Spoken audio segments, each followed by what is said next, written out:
Les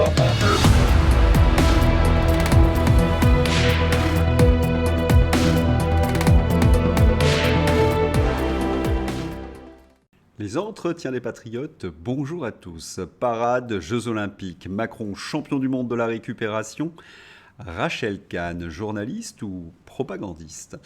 Avant de répondre à ces deux questions et traiter d'autres sujets d'actualité, vous connaissez la coutume sur cette chaîne, je commence toujours mon entretien par remercier ceux qui m'ont permis justement de le produire car ils m'ont financé à l'aide des merci rémunérateurs.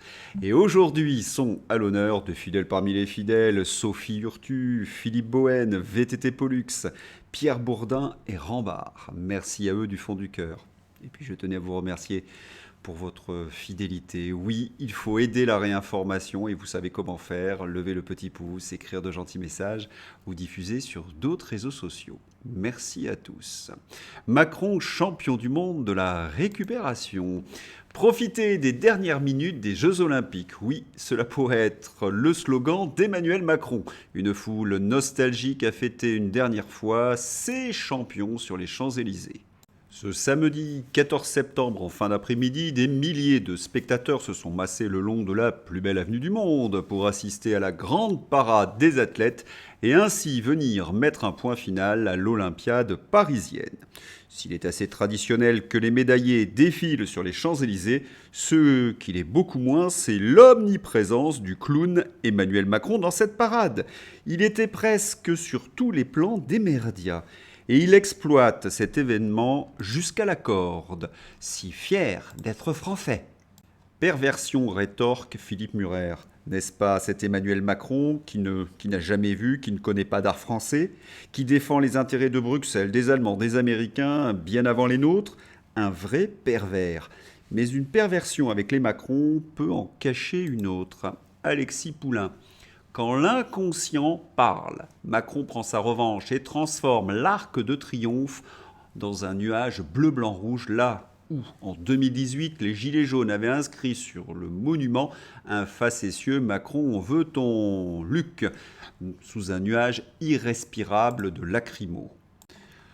Souvenir. Depuis 2018, une chape de plomb, de censure, de violence d'État s'est installée dans un pays autrefois si joyeux et turbulent. Macron utilise donc l'exhibition de ses travers, de ses fautes, de ses échecs par défi. Cette provocation, vous le savez, est la caractéristique des psychopathes ou des ados immatures. Après avoir exhibé l'Arc de Triomphe, il exhibe la scène. Quelle histoire! Le président se fait sa cérémonie de propagande personnelle après la clôture des Jeux. Il est merveilleux. Je vais en profiter pour ouvrir une petite parenthèse. Certains m'ont écrit que j'étais un petit peu grognon vis-à-vis de ces Jeux Olympiques qu'ils jugent très réussis. Une remarque, dans ces entretiens, il ne s'agit pas de journalisme sportif ou de critique de cinéma, parce que ce que vous avez vu, c'est du spectacle. Non, mon travail consiste à montrer l'envers du décor.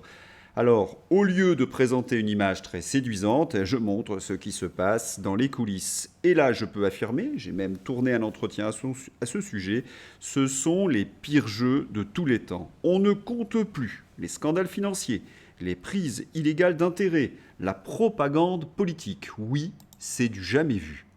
Et pourtant, j'ai cherché, Même ces fameux Jeux Olympiques d'Athènes, qui furent une ruine pour l'économie grecque, sont dépassés par nos dérapages budgétaires. Et rappelez-vous, la charte olympique a été bafouée pour la première fois en Mondiovision lors de la cérémonie d'ouverture. Et ce qu'il y a de fascinant avec Emmanuel Macron, c'est que même ces Jeux terminés, il continue la gabegie. La parade olympique, pensée et imaginée par Emmanuel Macron le 14 septembre sur les Champs-Élysées, va coûter 5 millions d'euros. Faute de budget disponible, l'Élysée a décidé de faire raquer France Télé, c'est-à-dire nos impôts. La chaîne publique a été sommée de piocher dans ses recettes publicitaires pour rémunérer les artistes convoqués pour cette fiesta. Effrayant. Le canard enchaîné a donné le coup de la parade des champions, car oui, tout a un coût. Une armée de trolls en extase devant l'événement vient de m'insulter, me dire que c'est faux, car TF1 et BFM l'ont dit. Je comprends maintenant pourquoi il a été élu 2 fois. Et donc, on dépense pour faire la fête, mais ensuite, on coupe les budgets. On n'a pas d'argent magique pour l'hôpital et l'école, mais on balance 5 millions d'euros là-dedans. Et comme je l'ai annoncé, Macron exploite le filon jusqu'au délire. Décidément, il n'est vraiment pas à l'abri d'une dinguerie. La France est au fond du trou, et voilà l'autre clown qui, pour se bien voir, veut rajouter une fête nationale du sport. Et Emmanuel Macron veut instaurer une fête nationale du sport tous les 14 septembre. Il serait peut-être temps que les Français comprennent que le personnage que l'on montre à la télévision, le Emmanuel Macron des médias, n'existe pas. Ce n'est qu'un mirage, une communication permanente et onéreuse. Pensez que le comédien qui joue Jules César n'est pas Jules César, il n'est qu'un comédien. Eh bien, Emmanuel Macron est un comédien qui joue le rôle de Macron président, alors qu'il n'a ni l'étoffe d'un président et qu'il n'en a même pas les pouvoirs. Les principales décisions, vous le savez, sont prises à Bruxelles. Et c'est exactement le même scénario avec Brigitte Macron.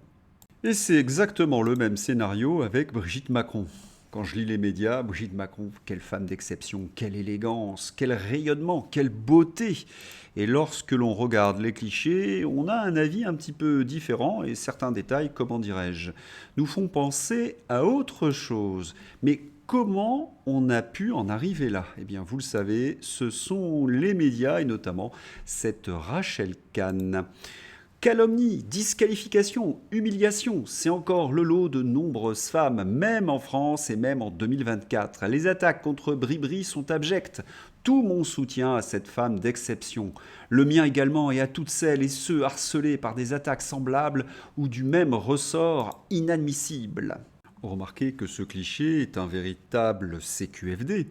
Brigitte, qui câline une journaliste et vient se réfugier dans ses bras. Quel symbole! Que voulez-vous que je dise de plus? Bon, je vais quand même m'y coller.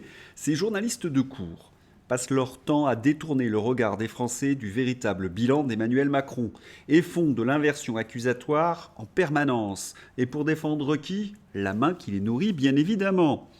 Car dans ces entretiens, ce n'est pas une attaque contre les femmes, mais la dénonciation de la propagande journalistique, car oui, ces journalistes ont élevé une statue à Bribri et lui vouent un véritable culte de la personnalité. Et dans quel but? Je vais me répéter, pour tromper les Français, pour masquer l'épouvantable bilan de ce couple maléfique. Bref, ces journalistes aux ordres secouent les colifichets à la mode, misogynie, extrême droite, complotisme, anti-vax, pour disqualifier tous ceux qui critiquent les deux perturbés de l'Élysée. Car enfin, Brigitte, une femme d'exception, faut oser quand même, plus c'est gros, plus ça passe. Allez, une réponse en un fait divers. Un professeur d'histoire condamné après avoir eu des relations sexuelles avec une élève de 3e. Remarquez que le mot exception dans ces conditions prend un tout autre sens. Ah, la presse aux ordres, vous nous avez vendu le Mozart de la finance, Jupiter, le maître des horloges, l'homme aux 4 cerveaux, l'homme qui dort que 4 heures par nuit. Vous nous avez vendu un narratif grotesque pendant 7 ans. Et j'ai l'impression que c'est bientôt fini.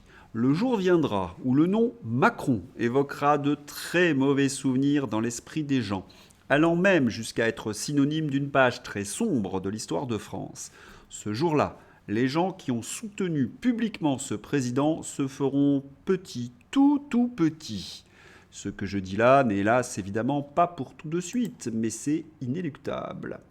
Pas pour tout de suite, mon cher Alexis, cela pourrait arriver plus vite que prévu parce que Cash Investigation enquête sur McKinsey. Il y a certainement une volonté de pousser le poudré vers la sortie. Une commission d'enquête sénatoriale, vous en souvenez, j'en ai suffisamment parlé dans ces entretiens, a découvert que le cabinet de conseil McKinsey n'a versé aucun impôt sur les sociétés en France pendant 10 ans, alors que son chiffre d'affaires s'élevait à 450 millions d'euros en 2021. Élise Lucet, pour Cash Investigation, est allée interviewer Clarisse Magnin, la patronne de McKinsey en France. McKinsey, une firme au cœur du pouvoir, à voir ou à découvrir mardi 17 septembre à 20h05. Il a fallu attendre 7 ans pour enfin avoir un travail sur McKinsey. Dans ces entretiens, nous dénonçons cette firme depuis le début et nous avons expliqué à de multiples reprises que les hommes de McKinsey ont créé En Marche, c'est-à-dire le mouvement d'Emmanuel Macron pour la campagne de 2017, et qu'ils ont travaillé bénévolement durant la campagne, en échange manifestement de contrats juteux après l'élection d'Emmanuel Macron. Ce fut donc pour McKinsey un très très bon investissement. Et pour la France, selon le rapport sénatorial, cela ressemble fort à une mise sous tutelle d'une puissance étrangère. Petit rappel du scandale McKinsey. Ce cabinet n'a payé aucun impôt en France de 2011 à 2020. Ce cabinet a été perquisitionné le 24 mai à Paris. Ce cabinet est visé par une enquête pour blanchiment aggravé de fraude fiscale, alors que c'est ce cabinet qui a fait la campagne électorale d'Emmanuel Macron. Et il s'est vu attribuer en juillet un contrat de conseil en stratégie par un organisme public. Mais est-ce qu'Emmanuel Macron peut refuser un marché à McKinsey alors que ce dernier a fait sa campagne électorale ? Autre rappel, McKinsey, ce cabinet cynique, a été condamné à 570 millions de dollars d'amende pour avoir conseillé le Big Pharma, perdu Pharma. Ce laboratoire est responsable des 500 000 morts par mort d'opioïdes. Et c'est le cabinet préféré d'Emmanuel Macron. Un hasard ? Pas vraiment. Le Canard enchaîné révèle que la stratégie vaccinale française, qui était censé être piloté par Olivier Véran et par l'État, obéit en fait aux ordres et aux désirs de Maël de Calan, consultant du cabinet géant américain McKinsey, dont on connaît désormais les liens financiers avec Pfizer.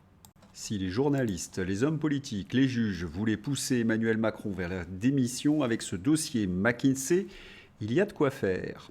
Autre triste dossier à mettre à l'actif d'Emmanuel Macron, les médicaments. Les pénuries de médicaments en hausse de 30% en 2023, révélateur de l'écart abyssal entre les promesses de Macron et ses actes. Va-t-il enfin s'occuper de Biogarant que le groupe Servier cherche à vendre ?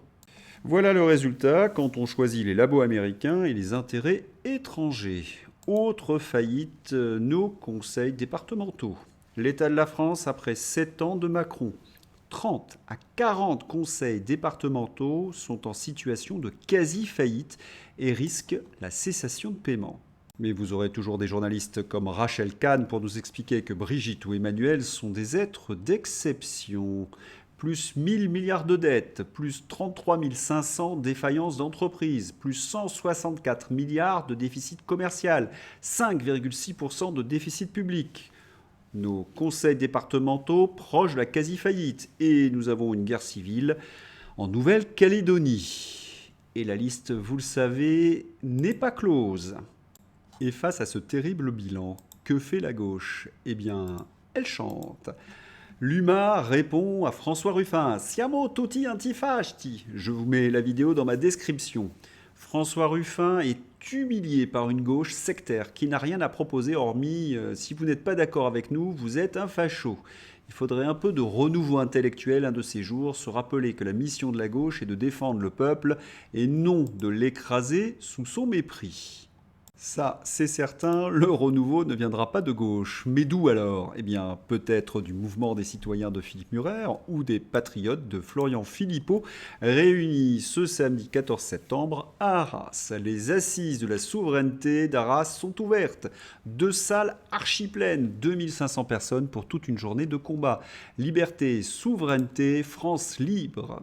Et il y avait du beau monde à ces assises, des personnes que nous apprécions dans ces entretiens, Pierre-Yves Rougeron, Idriss Aberkane, Myriam Palomba, Marc Douaillé, Maître David Guyon, Jean-Frédéric Poisson. Le bouillonnement est chez les patriotes, et c'est la même chose à Reconquête ou au Rassemblement national. Il va bien sortir quelque chose de toutes ces réflexions. Page internationale avec les entretiens de Xavier à ne pas rater. Vous avez bien évidemment le lien dans la description. Ce que j'apprécie particulièrement dans ces entretiens, ce sont les cartes. Xavier nous permet de bien mesurer l'avancée russe, notamment L'offensive dite de course de l'armée russe, qui est en train de faire reculer l'armée ukrainienne, et vous pourrez également constater le recul des forces armées ukrainiennes dans le Donbass.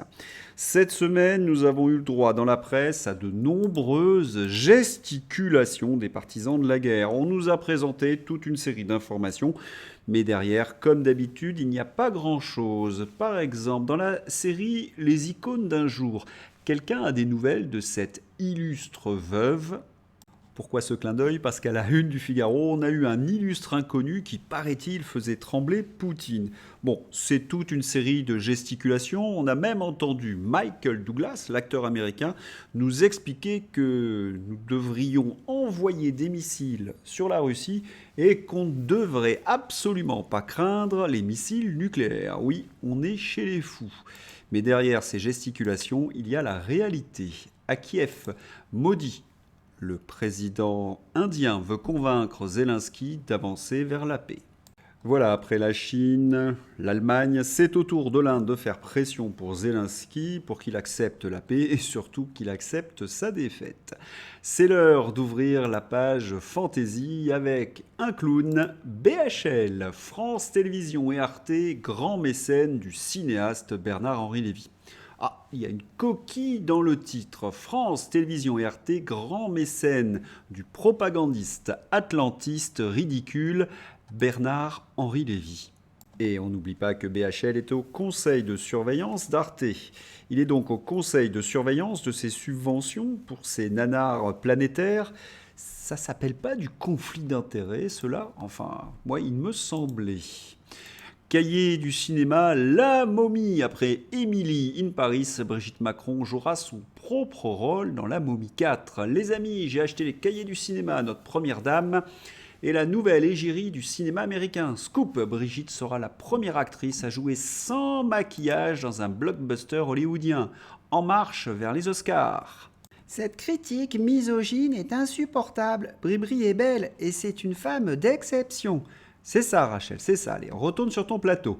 Bruno Le Maire. Bruno Le Maire va bel et bien enseigner au centre Enterprise for Society à Lausanne. Quand nous avons sorti l'information, nous avons été qualifiés de complotistes par Bercy.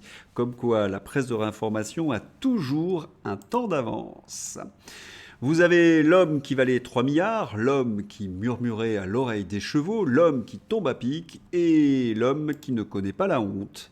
À moins qu'il soit la honte incarnée. C'est la gloire pour le site parodique Surmulot News, quand CNews reprend les news de Surmulot. Connaissez-vous Charles de Gaulle? Oui, je prends souvent l'avion. Les internautes se moquent de Sébastien Delogu qui affirme ne pas connaître le maréchal Pétain. C'est un véritable festival. Allez, on se quitte avec cette petite phrase. Le projet était d'importer des migrants pour payer nos retraites. Ça finit en réforme des retraites pour nourrir les migrants. C'est en effet un peu plus complexe, mais c'est pas tout faux. J'espère que vous avez apprécié cet entretien. Je vous souhaite une excellente journée. À bientôt. Au revoir.